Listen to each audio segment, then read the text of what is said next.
So I was just jamming and trying to remember as many Brian Setzer riffs as I can. Turns out, one of my favorite all-time guitar players, Brian Setzer, he can't play. He has an autoimmune thing, and it's heartbreaking for me because, I mean, this guy's almost like my musical dad. Somebody that's so inspirational. And I would say he's one of the greatest guitar players of all time. Not just because of the style, not just because of, you know, his success, but there's very few people in the world that play with that spark. This thing where there's pure excitement coming through his guitar. And a lot of people play the style right, and a lot of people have great technique and can play fast. But there's this, like, enthusiasm for life that comes across in his playing. And I have always really admired that and tried to capture that. In fact, one time when I went to see him, he was playing like Jimmy Page licks at the end of his solos. And it just totally fit because it's not about right or wrong or, you know, fitting in the style. It's about just really expressing yourself and just letting it go. And he is one of these guys that just has a spark to everything he plays. Similar to Jimi Hendrix, similar to Slash. A lot of people can play, you know, fast and do all this, like, really intricate jazz playing and all that stuff. But very few can make the hair on your arm stand up or just make you really feel something with only the guitar. So this video is kind of a tribute to Setzer, and I just want to share a few things that I took away from the one and only Brian Setzer. I loved on Rock This Town how on the second solo he starts playing these sixths. So I haven't heard that anybody really in the straight rockabilly or swing world play a phrase like that. It's kind of almost like a country phrase. And then he plays a major pentatonic thing in there. So his first solo, I'm not playing it right, but it's that kind of vibe, very, you know, rockabilly, Chuck Berry kind of stuff. But then when he goes into these sixths on the second solo, it just has this incredible character where it seems so fresh and so new. Even though that's like a very tried and true approach to guitar. If you watch this channel, I have many videos on playing in sixths. So let's actually just take a look at playing some of those sixths and maybe some of those country licks over a fast rockabilly tune. I'm just going to riff and see what I can come up with. Mistakes are guaranteed because I'm just improvising off the cuff here, but let's try something.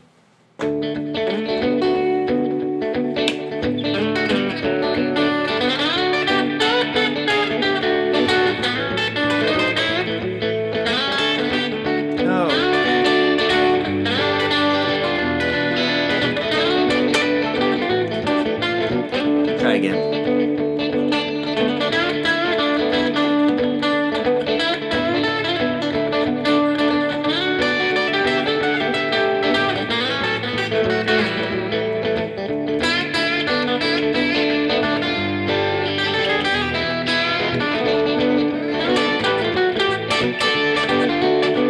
Chuck Berry.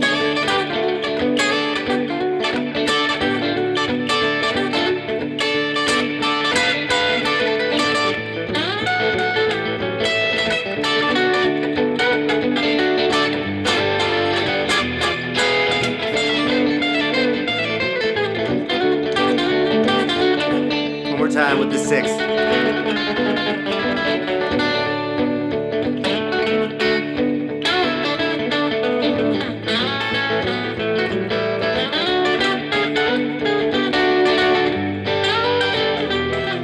Maybe.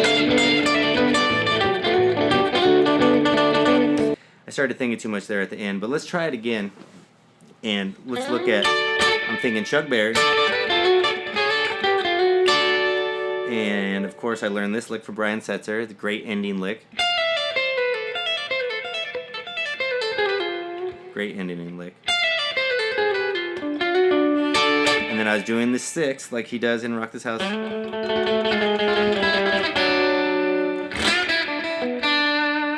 It's one of my favorite things about him is that he'll just throw it all in there, and even if it's not the style, he's doing Jimmy Page at the end. It still really works. So I'm going to try it again. I'm going to just go for it and play just whatever pops into my head and not really try to stick in the style, even though, I mean, he really has defined the style. But part of the way he's done that is by not really feeling like, not trying to recreate, but really be himself. And that's what this video is all about, is just going for it.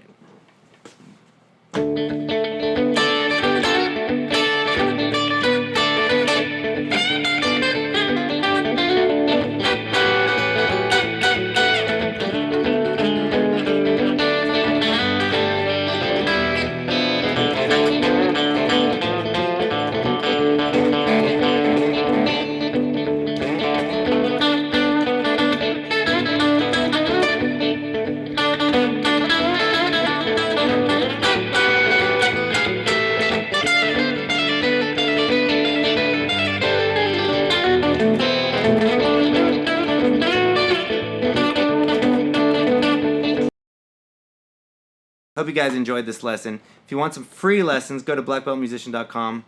And hats off to the one and only Brian Setzer, one of my favorite guitar players ever, and I would say one of the best guitar players and most creative people that's ever been around. So thanks for watching, everybody.